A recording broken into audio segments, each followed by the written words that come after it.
এবার কিশোরগঞ্জে প্রতিভাবান ফুটবলার শফিকুল ইসলাম জিসানের পাশে দাঁড়ালেন বিএনপির ভারপ্রাপ্ত চেয়ারম্যান তারেক রহমান। কটিয়াদীতে জিসানের বাড়িতে গিয়ে তারেক রহমানের পক্ষ থেকে আর্থিক সহায়তা তুলে দিয়ে বিএনপির ক্রীড়া বিষয়ক সম্পাদক আমিনুল হক বলেন, সুযোগ পেলে প্রতিভাবান খেলোয়াড়দের রাষ্ট্রীয়ভাবে পৃষ্ঠপোষকতা করবেন তারা। আরও জানাচ্ছেন পরাগ আরমান। ফুটবল নিয়ে দীর্ঘ সময় জাগলিং করে তাক লাগিয়ে দেন কিশোরগঞ্জ জেলার কটিয়াদীর পঞ্চম শ্রেণীর শিক্ষার্থী শফিকুল ইসলাম জিসান।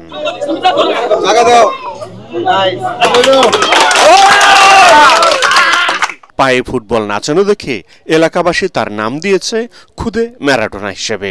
জিসানের জাগলিং শৈলী দেখে মুগ্ধ জাতীয় দলের সাবেক অধিনায়ক আমিনুল হকও জানালেন এমন প্রতিভাবানের পাশে দাঁড়ানোর কারণ।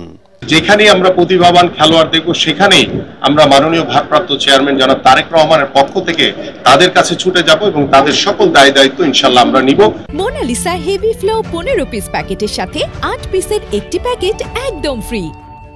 এর আগে চাঁদপুরের ফুটবলার সোহান, উত্তরার রিয়াদ, নারায়ণগঞ্জের দাবারু মুনতাহাকেও সহযোগিতা করেন তারেক রহমান। ঢাকা মহানগর উত্তর বিএনপির আহ্বায়ক বলেন, প্রতিভা খুঁজে পেতে নতুন করে ক্রীড়া কার্যক্রম শুরু করেছে তার দল। আমরা নতুন করে স্পোর্টস নামে একটি কর্মসূচি হাতে নিয়েছি। সেখানে বাংলাদেশের প্রত্যেকটি উপজেলা, জেলা, বিভাগীয় পর্যায় থেকে বাংলাদেশের বিভিন্ন স্পোর্টসের যারা প্রতিভাবান খেলোয়াড় রয়েছে তাদেরকে আমরা সংরক্ষণ করে আমরা তাদেরকে বিকেএসপিতে তাদের পড়াশোনা এবং তাদের যে খেলাধুলার সকল দায় দায়িত্ব সরকার বহন করবে। এদিকে জিসানের আশা, বড় হয়ে একদিন তিনি জাতীয় দলের জার্সিতে দেশের হয়ে মাঠ মাতাবেন। আমার স্বপ্ন হয় যে বাংলাদেশের জাতীয় দল আমি খেললে আমি বাংলাদেশের মুখ উজ্জ্বল করতে চাই। দেশের আনাচে কানাচে লুকিয়ে থাকা এমন প্রতিভাবান খেলোয়াড় খোঁজার কার্যক্রম নিয়মিত চলবে বলে জানান আমিনুল হক।